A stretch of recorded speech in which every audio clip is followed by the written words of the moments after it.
Les doy la bienvenida a esta nueva clase de sujetos de la educación primaria. En esta oportunidad iniciamos la unidad 3, en donde vamos a abordar a la teoría constructivista y su incidencia en el proceso de aprendizaje. En esta oportunidad vamos a ver algunas cuestiones relativas a la teoría de Jean Piaget. Fue un epistemólogo y biólogo suizo. Recordemos que la epistemología es una rama de la filosofía que estudia las metodologías y los fundamentos del conocimiento científico. Es interesante remarcar que Piaget no era psicólogo, sino que su interés estaba radicado en esta ciencia que acabamos de describir y que para poder indagar de qué manera los seres humanos pueden arribar a formular estas teorías científicas, se interesó por indagar de qué manera se conforman los procesos intelectuales desde la génesis, es decir, desde el origen, ¿sí? Por eso su teoría psicológica se llama psicología genética.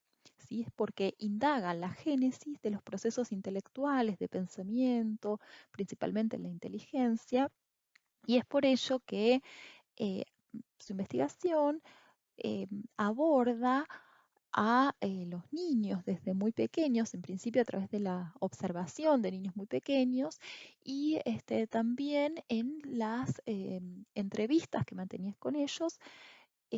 Vamos a ver después de qué manera o qué método implementaba para poder investigar justamente de qué manera se van desarrollando las distintas funciones intelectuales.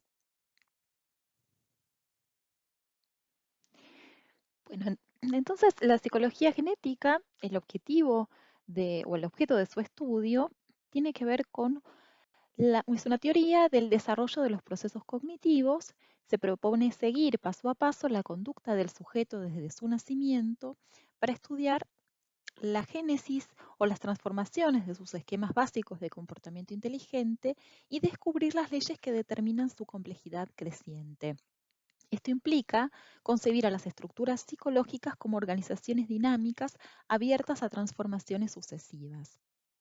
Bueno, fíjense en esta descripción del objeto de estudio de que hay implícitas algunas cuestiones interesantes de la teoría constructivista, de plantear esto de la evolución, de la transformación de la conducta que se desarrolla a lo largo del tiempo en el sujeto y que va a ser fundamental para esta perspectiva, la interacción del sujeto con el medio, la transformación que produce el sujeto en el medio y a su vez, digamos, el movimiento inverso, las transformaciones del sujeto en función a las exigencias del medio. Por otro lado, habíamos hablado antes de cuál es el método que utilizaba Piaget para realizar estas investigaciones. Usaba dos métodos, el método experimental y el método clínico. Del método experimental podemos recordar que reproduce una y otra vez el fenómeno que desea observar con el objeto de establecer regularidades que permitan la formulación de leyes generales. El método clínico, por otro lado, se centra en el estudio profundo y detallado de los casos individuales en situaciones irrepetibles. Entonces, ustedes si recuerdan, por ejemplo, o han visto en alguna otra materia, los experimentos que Piaget realizaba en relación, por ejemplo, a la conservación de sustancia, de volumen, de peso, en el que vemos en la imagen es la conservación de líquidos. En un primer momento se le muestra por ejemplo, a la niña que está sentada, se le muestra que hay dos vasos que tienen el mismo nivel de agua y en un segundo momento uno de los vasos es volcado en el vaso que es más largo. Entonces, se le pregunta a la niña si ella observa si hay la misma cantidad de líquido o esto se transformó. De acuerdo al digamos, estadio evolutivo que se encuentre, la niña va a ir variando sus respuestas. Entonces, digamos, el experimento tiene esta primera parte donde se le muestra esta situación a los niños, se les haga una pregunta y después, una vez que dio, por ejemplo, puede decir que diga que hay más líquido, que hay menos y demás, bueno, hay un segundo momento del experimento que es el que justamente el clínico, donde se le hace una serie de preguntas para dar cuenta de cómo arribó a esa conclusión, ¿sí? Entonces, el método de Piaget reúne estos dos métodos. Y por el otro lado, las observaciones clínicas se realizan en dos dimensiones. Longitudinal, siguiendo la evolución de un determinado aspecto de la conducta en un mismo niño en diferentes edades. Principalmente Piaget realizó este tipo de estudios longitudinales en sus propios hijos. Y por el otro lado, transversal, tomando un número considerable de los niños de la misma edad y presentándoles el mismo problema para definir los niveles de desarrollo. Es decir, por ejemplo, nosotros esta niña que vemos en la imagen podríamos citarla de acá a un tiempo, por ejemplo, el año que viene, o de acá a 2 años, o haber hecho la misma experiencia con ella en años anteriores, como para poder estudiar cómo ha sido o cómo son las respuestas, cómo se van cambiando a lo largo del desarrollo. Pero eso no sería el estudio longitudinal, la misma niña o niño a lo largo del tiempo, las transformaciones en sus respuestas y por eso podemos inferir el desarrollo cognitivo que se va produciendo. Y por el otro lado, podríamos citar vamos a suponer que esta niña tuviera, no sé, 9, 10 años, bueno, a muchas niñas y niños de un determinado contexto,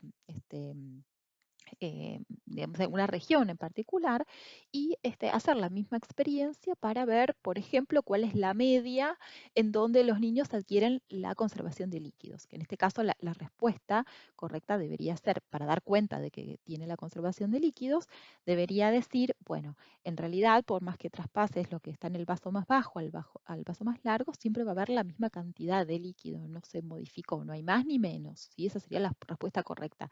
Si un niño da esa respuesta con esa argumentación, uno podría inferir que tiene la conservación de líquidos, ¿sí? Que es una de las nociones que se adquieren en las operaciones concretas. Em, entonces, por ejemplo, mayor cantidad de niñas y niños que respondan esa respuesta correcta a una edad determinada, bueno, ahí se establece cuál es la media. Entonces, se podría decir, bueno, para tal país o para tal región, la media para la conservación de las sustancias es esta, ¿sí? Que puede variar de un lugar geográfico a otro.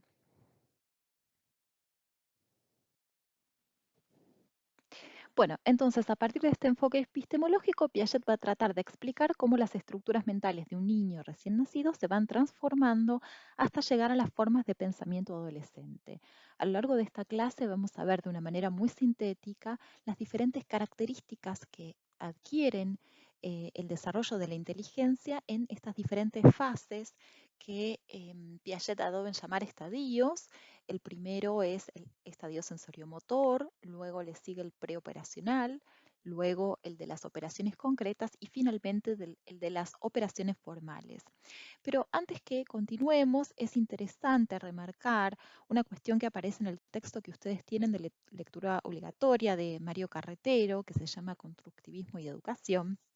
Y en una de las partes, puntualmente en la página 38, plantea que es imprescindible para cualquier profesor conocer la teoría piagetiana para conocer la mente de sus estudiantes. Sin embargo, dice Carretero, es importante señalar que no es una teoría educativa, sino psicológica y epistemológica. Por lo tanto, las implicaciones educativas que pueden desprenderse de ellas no son tan obvias como pueden parecer a primera vista. Es decir, como se verá más adelante en las páginas posteriores, las investigaciones piagetianas no han indagado en cómo se comporta un niño en condiciones de aprendizaje escolar, sino cómo han evolucionado sus esquemas y su conocimiento a lo largo de las diferentes edades. Es interesante hacer digamos, esta aclaración porque muchas veces se hace una extrapolación de los resultados de las investigaciones de Piaget hacia el contexto escolar, pero si ustedes ven, como vimos en la placa anterior, cómo eran los experimentos, están dados en otro contexto, en un contexto de una entrevista, que quizás el niño o la niña está sola, hay un investigador que le está haciendo preguntas, pero es como muy diferente de lo que tiene que ver con las prácticas escolares. Si uno piensa que, bueno, como es un edificio, que hay un montón de estudiantes, que está el docente, digamos, el contexto es diferente. Y a veces hacer estas extrapolaciones directas sin tener en cuenta el marco en donde se llevó a cabo una teoría, hace ciertos forzamientos que no tienen que ver con la teoría en sí. Son adaptaciones, pero por ahí de alguna manera no están respetando los lineamientos de la teoría en su origen, ¿sí?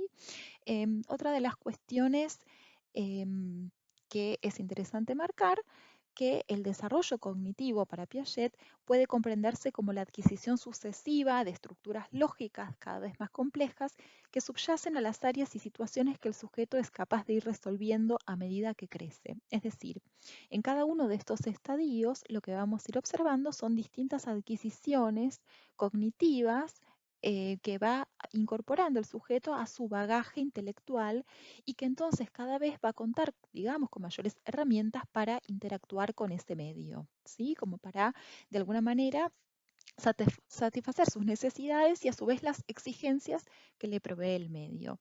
Entonces es interesante remarcar que las estructuras psicológicas que estamos pensando no son inmutables ni dadas por una vez para siempre, sino que se van construyendo a lo largo de la evolución, es decir, se van transformando. Justamente en esta clase vamos a trabajar cómo se producen esas sucesivas transformaciones. Y por el otro lado es interesante remarcar cuál es el lugar del sujeto, ¿sí? Si nosotros rememoramos por ahí el lugar que el conductismo otorgaba al sujeto, que era un lugar como más digamos, pasivo, ¿no? De esto de ubicarlo como una tabula rasa y demás. Bueno, Piaget va a ubicar al sujeto en un rol activo, digamos, un lugar que tiene que ver con la contribución a este desarrollo y a la construcción justamente de estas estructuras.